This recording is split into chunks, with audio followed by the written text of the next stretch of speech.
Hello viewers, నేను Rohan. Welcome to social post. ప్రశ్న రావణ్ని arrest చేసిన విషయం ఇప్పటిదాకా మనందరికీ తెలిసిందే. అంటే ఒక కేసు వెళ్తే ఇంకో కేసు పెట్టి మళ్ళీ ఇంకో కేసు పెట్టి అలా 5 కేసుల దాకా అతని మీద పెట్టి అతనికి బెయిల్ రాకుండా, అంటే ఒక కేసులో బెయిల్ వస్తే మళ్ళీ ఇంకో కేసు పెట్టడం, ఇంకో కేసులో బెయిల్ వస్తే ఇంకో కేసు పెట్టడం, ఇలా 5 కేసుల దాకా పెట్టి అతన్ని రిమాండ్కి పంపించడం జరిగింది.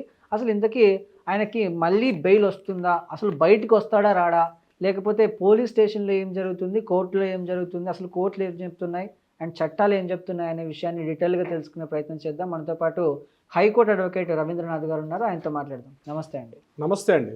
ప్రశ్న రావణ్ని ఒక కేసులో బెయిల్ వస్తే ఇంకో కేసులో మళ్ళీ లోపలికి తోయడం, ఒక కేసులో బెయిల్ వస్తే మళ్ళీ ఇంకో కేసులో లోపలికి తోయడం, ఇలా దాదాపుగా 5 కేసులు పెట్టి అతన్ని మళ్ళీ జైలుకి పంపించి రిమాండ్కి పంపించడం జరిగింది. అయితే ఇలా చేయడం ఎంతవరకు కరెక్ట్, కోర్టులు ఏం చెప్తున్నాయి, చట్టాలు ఏం చెప్తున్నాయండి? అంటే ఇక్కడ సామాన్య మానవుడికి, అంటే కామన్ మ్యాన్కి outside of the content మాత్రమే కనిపిస్తుంది. అంటే ప్రశ్న రావణ్ ఆ రోజు దళిత క్రైస్తవుల సభలో మాట్లాడినటువంటి కొన్ని తీవ్రమైనటువంటి పదజాలంతో మాట్లాడిన మాటలు, దాన్ని కౌంటర్ చెప్తూ ఇంతకుముందు అవే మాటల్ని పవన్ కళ్యాణ్ గారు కూడా మాట్లాడారు కదా. అప్పుడు ఆయన అపోజిషన్లో ఉండేటప్పుడు ఆయన మాటల్ని ఈరోజు పవర్లో ఉండేటప్పుడు వేరే పర్సన్, ఇప్పుడు ప్రశ్న రావణ్ అని చెప్పి ఎవరైతే జోసెఫ్ చౌదరి అని మాట్లాడుతున్నామో ఇతను మాట్లాడితే ఇంత తీవ్రంగా రియాక్ట్ అవుతారా, అంటే చట్టాన్ని తమ చేతుల్లోకి తీసుకున్నారు ఆ రాజకీయ నాయకులు. ముఖ్యంగా ఉప ముఖ్యమంత్రి స్థానంలో ఉన్నటువంటి పవన్ కళ్యాణ్ గారు ఇతని మీద కక్ష గట్టినట్టుగా ఇతన్ని పోలీస్ స్టేషన్ చుట్టూ తిప్పుతూ అనేక కేసులు పెడుతూ ఈ రోజు అతని మీద ప్రయోగించిన రాజద్రోహం కేసు కూడా అందులో భాగమేనా అన్నట్టుగానే బయటికి కనిపిస్తుంది. అంటే లోపల విషయంలోతులోకి వెళ్ళినప్పుడు ఇప్పుడు ఈ రోజు ఏదైతే ప్రశ్న రావణ మీద పెట్టినటువంటి కేసులు ఏవైతే ఉన్నాయో, ముఖ్యంగా ఉపా చట్టం కింద ఆయన మీద ప్రయోగించిన రాజద్రోహం కేసు ఏదైతే ఉందో అది కేవలం ఆ రోజు దళిత క్రైస్తవుల సభలో ఆయన మాట్లాడిన మాటలను ఉద్దేశించింది కాదు. ఇది ఫస్ట్ తెలుసుకోవాలి కామన్ మ్యాన్ అందరూ కూడా. ఎందుకంటే ఈరోజు మార్కెట్లో ప్రతి ఒక్కరు కూడా సొంతంగా ఒక కెమెరా పర్చేజ్ చేసుకోవడం, ముందర కెమెరా పెట్టుకొని నోటికి వచ్చినట్టుగా, అంటే అడ్డు అదుపు లేకుండా, ఒక ఉచ్చ నీచాలు లేకుండా, ఏది మాట్లాడాలో ఏది మాట్లాడకూడదో కూడా తెలియకుండా ఏదో నోరుంది కదా అని చెప్పి ఆయన అనేక రకాల మాటలు, ముఖ్యంగా ప్రభుత్వం మీద విరుచుకుపడిన తీరు. ప్రజాస్వామ్యంలో విమర్శలు చేయొచ్చు, ప్రభుత్వం యొక్క వ్యవస్థ మీద, ప్రభుత్వం యొక్క పనితీరు మీద, ప్రభుత్వం చేస్తున్నటువంటి కొన్ని పథకాల మీద ఏదైనా కాస్త ఇబ్బంది కలిగించే ఉంటే వాటిని ఉద్దేశించి వాటిని క్వశ్చన్ చేసే అధికారం ఖచ్చితంగా అపోజిషన్ పార్టీకి ఉంటుంది, విమర్శకులనే చెప్పే క్రిటిక్స్ మీద కూడా ఉంటుంది. కానీ వాటికి కూడా ఒక హద్దు ఉంటుంది. ఆ హద్దును దాటి వ్యక్తిగత దోషణలకు దాటేయడం, వ్యక్తిగత దోషణలు కూడా దాటి చివరికి ఏదైతే మనం గౌరవంగా భావిస్తున్నటువంటి మన రాజ్యాంగం యొక్క మూలాలని ప్రశ్నించడం, అంటే ఏదైతే ప్రజాస్వామ్యబద్ధంగా ఉన్నటువంటి రాజ్యాంగాన్ని పూర్తిగా మూలాలని ప్రశ్నించి రాజ్యాంగానికి విరుద్ధంగా మనందరూ మాట్లాడుకున్నటువంటి ఏదైతే ఒక డెమోక్రటిక్ కంట్రీలో ఉన్నటువంటి శాసనాలు ఏవైతే ఉన్నాయో వాటిని కూడా మేము ఎవరిని భయపడేది లేదు, మాకు నోరుంది కూడా ఏదైనా మాట్లాడుతూ ఈరోజు నా ఇష్టం అంటే నేను బట్టలు వేసుకోకుండా తిరుగుతాను రోడ్డు మీద అంటే తీసుకెళ్ళి లోపలేస్తారు. నీ బట్టలు నీ ఇష్టం కాదు. సొసైటీకి నువ్వు బయట తిరిగేటప్పుడు నేను బట్టలు వేసుకునే అవసరం లేదండి, నేను బట్టలు వేసుకోకుండా సొసైటీలు తిరుగుతాను, నా ఇష్టం, నాకు ప్రజాస్వామ్యం కల్పించిన హక్కు అంటే కుదరదు కదా. నువ్వు ఖచ్చితంగా సొసైటీలకు రోడ్డు మీదకి వచ్చేటప్పుడు ఉన్నంత మేరకు ఏ బట్టలు వేసుకున్నావు అని కాదు, ఒక షర్టో ఒక ప్యాంటో మగవాడైతే, ఆడవాళ్ళు అయితే శారీయో లేకపోతే చుడీదార్లో ఏమైనా వేసుకుని సొసైటీకి రావాలి. అంటే నా ఇష్టం, నా వ్యక్తిగత స్వేచ్ఛ ఉంది కదా అని చెప్పి వాటిని ఎక్కడా కంట్రోల్ చేయకుండా నేను రోడ్డు మీద బలాదురుగా తిరుగుతానంటే ఖచ్చితంగా పోలీసులు తీసుకుంటారు. అంటే భావ ప్రకటన స్వేచ్ఛ అనేది ఓకే అండి. ఇప్పుడు ప్రభుత్వాన్ని విమర్శించడం అంటే ప్రభుత్వంలో ఉన్నటువంటి తప్పుల్ని ఎత్తి చూపడం కూడా తప్పేనా అండి? ప్రభుత్వంలో ఉన్నటువంటి తప్పుల్ని ఎత్తి చూపడం ఇది ఎప్పటి నుంచో ఉంది. గడచిన 80 ఏళ్ళ మన ప్రజాస్వామ్య దేశంలో ప్రభుత్వం యొక్క తప్పుల్ని ఎత్తి చూపడం కాదు, కానీ వ్యక్తిగతంగా దూషించడం ఒకటో పార్ట్. రెండవది ప్రజాస్వామ్యక విలువలు, అంటే ప్రజాస్వామ్యం అనేది భారతదేశం యొక్క నైతిక సూత్రం ఏమిటి, ప్రజాస్వామ్య భావన. ప్రజాస్వామ్యానికి వ్యతిరేకంగా ఎందుకు ఈ విషయాన్ని నేను చెప్పానంటే ఆ రోజు మనకి ముఖ్యంగా మావోయిస్టులని కొమ్మింగ్ చేసే ప్రక్రియలో భాగంగా మనకి చట్టంలో క్లియర్గా స్పష్టంగా ఉన్నాయి. మావోయిస్టుకి సంబంధించినటువంటి కరపత్రాలు పంచినా, మావోయిస్టు భావజాలకు సంబంధించినటువంటి కొన్ని రకాల వ్యాఖ్యలు చేసినా, అంటే అప్పట్లో పుస్తకాలు లేకపోతే ఇతరత్ర రాసేవారు. ఇప్పుడు ఏమైంది, యూట్యూబ్ వేదికగా మాట్లాడుకోవడం. ముఖ్యంగా ఆ రోజు ప్రజాస్వామ్యంలో కంపేర్ చేస్తూ దేశానికి ఈరోజు మనం ఇంత హ్యాపీగా ఇలాంటి ప్రజాస్వామ్యం అంటే బ్రిటిష్ వాళ్ళకి వ్యతిరేకంగా ఆ రోజు భగత్ సింగ్, సుఖ్దేవ్, రాజగురు లాంటి వాళ్ళు వీరమరణం పొందితే అటువంటి వారి యొక్క వీరమరణాన్ని హిడ్మా లాంటి ఒక మావోయిస్టు నేతతోటి పోల్చడం అన్నది ఎవరు కూడా, ముఖ్యంగా మాలాంటి వాళ్ళని కూడా మేము యాక్సెప్ట్ చేయలేకపోతున్నాం. భగత్ సింగ్ వీరోచిత పోరాటం చేసింది బ్రిటిష్ వారికి ఎదురుది. ఆయన తన ప్రాణాలను అర్పించి వీరమరణం పొందితే హిడ్మా అనేటువంటి ఒక పాశిక కర్కశకుడు కొన్ని వందల మంది అమానుషుడిని మన ప్రజాస్వామ్యవాదుల మీద, ముఖ్యంగా పోలీసుల మీద అతను చేసిన దాడి ఒక్కసారి చరిత్ర పుటల్లోకి వెళ్తే కొన్ని వందల మందిని చంపినటువంటి ఒక నరరూప రాక్షసుడు హిడ్మా. ఇద్దరు చంపింది ఒకటే కావచ్చు, కానీ ప్రయోజనం వేరు, గమ్యం వేరు, లక్ష్యం వేరు. అటువంటి భగత్ సింగ్ని తీసుకుపోయి మావోయిస్టులో హిడ్మా రీసెంట్గా కుంబింగ్ చేసినప్పుడు మావోయిస్టు కుంబింగ్లో చనిపోయిన హిడ్మాని ఆయన ఒక వీర జవాన్, అంటే ఆయన ఒక వీరమరణం చెందినట్టుగా, ఆయన చాలా గొప్ప వ్యక్తి అన్నట్టుగా ఆయన ఎవరి మీద యుద్ధం చేశాడు?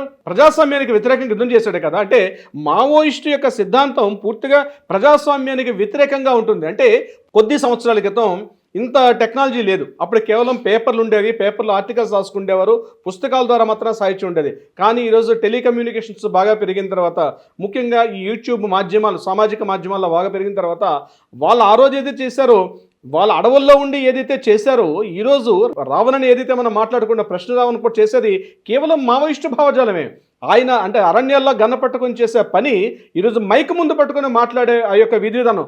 కొంతమంది యూత్ ఈరోజు అప్పుడెప్పుడే సొసైటీలో, అంటే ఒక టీనేజ్ కుర్రవాళ్ళు సొసైటీ మీద ఒక రకమైనటువంటి అభిమానం పెంచుకోవాల్సింది పోయి వ్యవస్థల మీద, ముఖ్యంగా సంస్థల మీద, వ్యవస్థల మీద, భారతీయ ప్రజాస్వామ్యక నైతిక విలువల మీద వాటిని అపహాస్యం చేసే విధంగా, వారిని క్వశ్చన్ చేసే విధంగా ఉంటే అది ఎవరైనా సరే తప్పనిసరిగా ప్రభుత్వం మీద మాట్లాడడం వేరు, ప్రజాస్వామిక యంత్రాంగం వ్యవస్థ మీద మాట్లాడడం వేరు.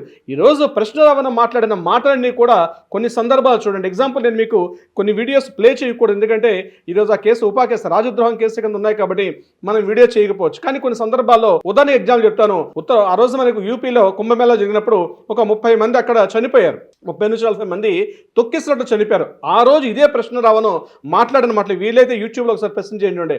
ఆ రోజు యూట్యూబ్లో ధర్మం అంటే బీజేపీ చేసే పని ఇలాగే ఉంటుందా, ఒక ఈవెంట్ ఆర్గనైజ్ చేసుకోలేకపోయారు, ఒక ఇంతమంది హిందువులు వచ్చి ఒక ఆర్గనైజ్ ఉంటే ఇలాంటి చేతకాని వాళ్ళు దద్దమ్మలని చెప్పి బీజేపీ ప్రభుత్వం మీద విరుచుకుపడినటువంటి అదే ప్రశ్న రావను రీసెంట్గా జరిగిన కరూరు సంఘటనకు సంబంధించి మాట్లాడినట్టయితే, కరూరులో అంటే విజయ్ గారి యొక్క ఒక సభ జరుగుతోంది. అందులో డిఎంకే ప్రభుత్వం అప్పుడు అధికారంలో ఉంది.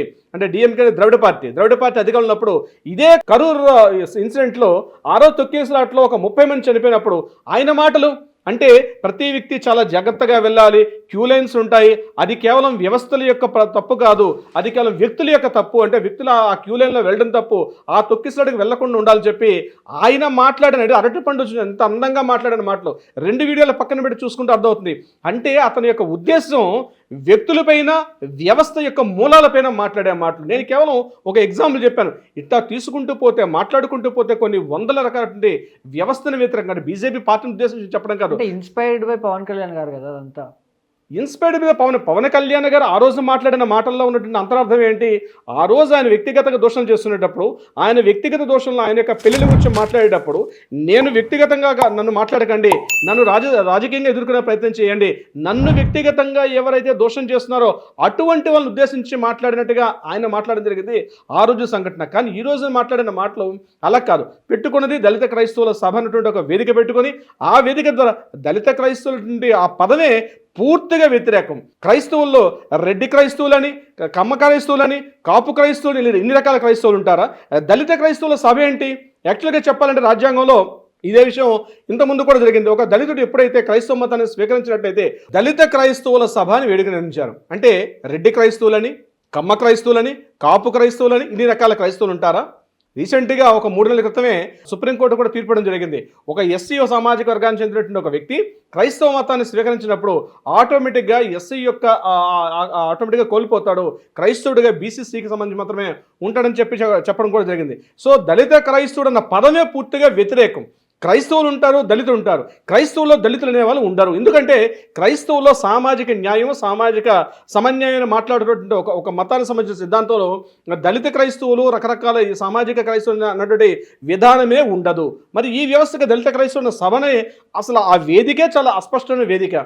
ఆ వేదిక మీద మాట్లాడేటప్పుడు లేదు, మాకు పాస్టర్లు ఎంతమంది కావాలి, మాకు సంబంధించిన సామాజిక న్యాయం గురించి మాట్లాడాల్సింది పోయి ప్రజాస్వామిక విలువలపైన, ప్రజాస్వామిక మూలాలపైన వ్యక్తిగత నిందారోపణ చేస్తూ. సో అందుకే నేను ముందుగా చెప్పాను, స్టార్టింగ్లో మీకు చెప్పడం జరిగింది, ఇది వ్యక్తిగత దూషణ అన్నటువంటి వ్యవహారం బయట కనిపించినప్పుడు కూడా లోపల లోతుల్లోకి వెళ్ళేసరికల్లా ఇది వ్యక్తిగత దూషణ కాదు, ఇది పూర్తిగా ఏంటంటే ప్రజాస్వామిక విలువల్ని పూర్తిగా అపహాస్యం చేస్తుండే కొంతమంది వ్యక్తుల్లో ఈ యొక్క ప్రశ్నరావును కూడా ఒకరు. ఇలాంటి అంటే తెరచాటును ఉండిపోయి ముళ్ళపందు వర్గానికి, అంటే వీళ్ళందరికీ చెప్పాలంటే సామాజికంగా చెప్పండి ముళ్ళపందులే, అంటే ఎప్పుడు కూడా ముళ్ళపందు ఎప్పుడు కూడా బయటికి రాదు.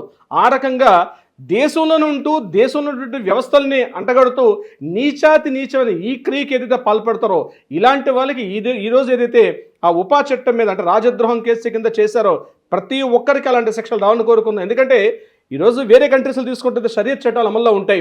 ఎవరైనా ఆ యొక్క వ్యవస్థను కానీ క్వశ్చన్ చేస్తే, సౌదీలో కానీ కువైట్లో కానీ దుబాయ్లో కానీ ఏదైనా ఆ యొక్క వ్యవస్థను క్వశ్చన్ చేస్తే చాలా తీవ్రమైనటువంటి చర్యలు కూడా ఉంటాయి. కానీ దురదృష్టవశాత్తు భారతదేశంలో అలాంటి చట్టాలు అమలు కాకపోవడం, ఉన్నటువంటి రాజద్రోహం కేసు ఎవరైనా సరే వ్యక్తిగత నిందారోపణ పక్కన పెడితే రాజద్రోహం అంటే వ్యవస్థల్ని కానీ క్వశ్చన్ చేస్తే, ప్రజాస్వామిక నైతిక విలువలను అపహాస్యం చేస్తే తప్పనిసరిగా ఇలాంటి చట్టాలు అమల్లోకి రావాలి. వ్యక్తులు ఖచ్చితంగా దీని మీద ఇలాంటి కేసు మీద ఎలాంటి శిక్షలు పడే అవకాశాలు ఉన్నాయండి? దీని మీద కనీసం ఏంటంటే నాన్ బెయిలబుల్ వారెంట్స్ అండి. ఇవన్నీ ఇప్పటిప్పట్లో బెయిల్ వచ్చే అవకాశం కూడా లేదు.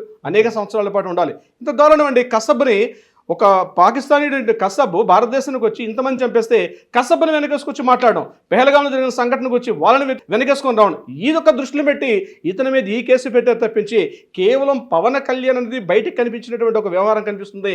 కామన్ మనం అర్థం చేసుకోవాల్సింది కూడా అదే. ఆయన మాట్లాడిన మాటలు గడిచిన కొన్ని సంవత్సరాలుగా ఆయన వేదికలో మాట్లాడిన మాటలని చూస్తే, ఆయన యూట్యూబ్ ద్వారా చేసిన అనేక కంటెంట్స్ చూస్తే ప్రతిదీ కూడా ప్రజాస్వామిక విలువల్ని క్వశ్చన్ చేసే విధంగా ఉన్నాయి. కాబట్టి ఈ కేసు పెట్టడం జరిగింది. తప్పనిసరిగా బెయిల్ వచ్చే అవకాశం లేదు. ఇలాంటివి ఎవరైతే యూట్యూబర్స్ చేస్తున్నారో ఇంకొక వ్యక్తి ఇలాంటి సాహసం చేయకుండా కోసం మరింత కఠిన శిక్షలు పడే విధంగా ఉండాలని కోరుకుంటున్నాం. రోహన్ గారు. రైట్ అండి. Thank you so much. Thank you so much అండి.